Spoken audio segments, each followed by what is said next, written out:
guys, back again. It's me, Big Dave, and today we're doing another Raid Shadow Legends video. And specifically, we're going over the new login champ, Alexsandr the sharpshooter. So, let's get into it. Right.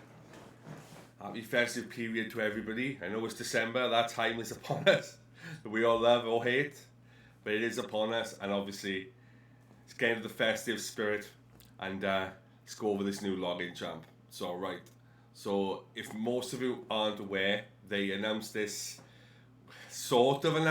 yesterday. Again, really no news, just drop it. It was an article in esports, I think it was. If you don't know who the guy is, I believe his name is Simple with a 1 for the I. I believe he's a CSGO player. Beyond that, I haven't done much research into who the guy is. I think I've seen him on esports a couple of times, but I'm guessing he's a decent CSGO player. So yeah, they've done one for him, similar to the Ninja one they did a couple of months ago. I'll give them credit. The aesthetic looks pretty good. I like the fact they haven't messed up his face like they did with Ninja. But yeah, I like the aesthetic of him. You know, Lego, magic, affinity, high health. So yeah, happy with the aesthetic. I like the sort of, again, I'm pretty sure there's no string on that bow, but then I don't think there ever is. If there is, it's very hard to see, so I can't see it. But yeah, so we'll go over his kit. So what we're looking at, right? So attacks one enemy, has a 35% chance of placing a freeze debuff for 1 turn. It's reasonable. There are other champs who do it higher than this, I believe. The chance increases to 50% against enemies from the Orc and Ogren tribe. Do not like this prerequisite crap. Why? Why just not make it 50 off the bat? You know, it's very, very, very specific. Where would you use it? Warlords? In Arena, possibly? But we'll get it down in a second. Ogren, you see. Like, yeah, I just don't get why they do this. It baffles me. But we'll go to the next one. So attacks all enemies. Has a 75% chance, 100% chance when booked, of laying the big decreased defense, which is good. Also has a 75% chance of placing weaken if they're from Orcs or Ogren. I can't really see where this is going to benefit. The decreased defense is really nice on a 3 turn, but Tyrell does the same thing. And he's an epic. But again, this guy is free, so if you haven't got a Tyrell, this guy's a definite option for the decreased defense job. I'm trying to think where Orcs and Ogren would appear in any content. The only place I can think of is Dragon 25, the Shatterbones, but it's wrong affinity for him. So I'm pretty sure it's Oathbound is the replacement on 24, so you couldn't. So yeah, I just don't see why. Unless, I don't know, Faction Wars? If you haven't done it, but I can't think where there's an Orc in Faction Wars. Well, it probably is in the waves before 21, but I don't think there is in 21, because I'm pretty sure 21 is the Paragon wave on wave 2, and the Torture Helm on wave 1 with Bloodfeather. But again, they're both Force Affinity, so he's weak there. So yeah, don't quite get it, but you know, it's Plarium, so yeah, bit of a weird one. Then here's a 3. Attacks one enemy, removes all buffs from the target. Okay, that's pretty sweet.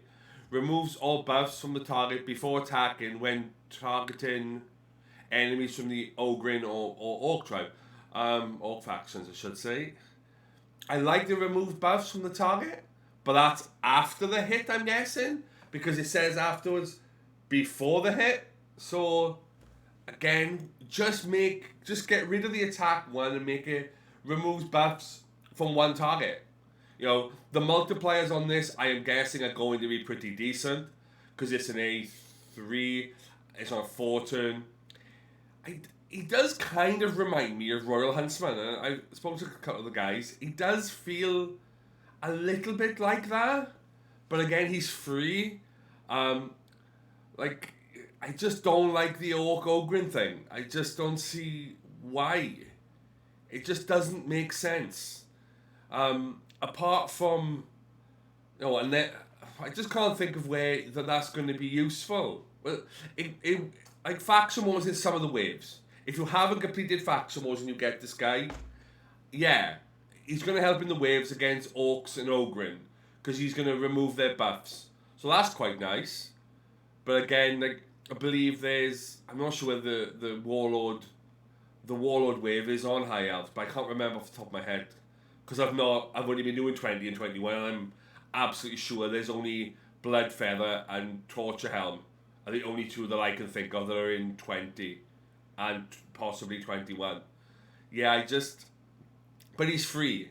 How many books are we looking at? So 4, 9, 12 bucks. 12 bucks. It's not awful, but 10 would have been much, much better. I don't get what they do. Oh, what's his aura? Didn't check his aura. Oh, that's actually a pretty decent aura, to be fair. Accuracy in all battles, so you could run him if you were gonna run him, say in Dragon 24, which I think he could be useful in. I do genuinely think he could be useful there. I believe his multipliers are decently high. The A3 I believe is 6, but nobody's been able to test that yet. I'm guessing some of the content creators have, but I believe that it's a 3-5 on the A2. I'm not sure it's on the A1 off the top of my head, but I know that the multiplier for the A3. But I feel that if you were comparing him to other high elves, I believe Royal Huntsman is simply better than him, but he's free. So what I would probably suggest with this guy is you run him as your sort of decreased defense champ that hits hard and single nukes. He's going to be definitely useful for that. Outside of that, is he anywhere comparable to Ninja? Looking at his kit, no, not really. Like Ninja offers CC, he hits hard. I've got a video coming soon on Clanboss using him, and he's insane. His damage potential is stupid. So no, but I like what they've done. It does make it. But this is probably the easiest faction, though, I would say. But again, definitely an option. Could he help in Doom Tower? Yeah, we could. In certain situations, especially if you're early to mid game. I would say if you're early mid game, this guy's going to be absolutely amazing. He's a Lego. I'll get him on my free to play account. I'll build him out instead of using War Maiden. I'll use him because I use Ninja. I'll use him and Ninja together. So yeah, definitely an option for that. He's free. What more can I say about him? I like the idea that they keep doing these for us, and it's good. But I would say not an end game champ. But I could be wrong. I would say more early to mid game, definitely. So for early game accounts, mid game accounts, this guy would be a very decent carry in most dungeons for you, I would say, because his multiplier in his A3, and if he's like your only Lego, and you get a couple of bucks here and there for whatever reason, you can book this guy out. It might take you a while. 30 bucks is a little bit much. I would have liked to have seen this around 10. So yeah, I think he's a decent champ. He's definitely an option. So yeah, if let me know what you guys think in the comment section. I've got the Clan Boss video. I've just done a new Clan Boss video recently, that I will be uploading soon. But I'm gonna do a before masteries and after masteries. So I'm gonna have to do the two videos together and then release it. So it might be a couple of days, but I will be posting that soon.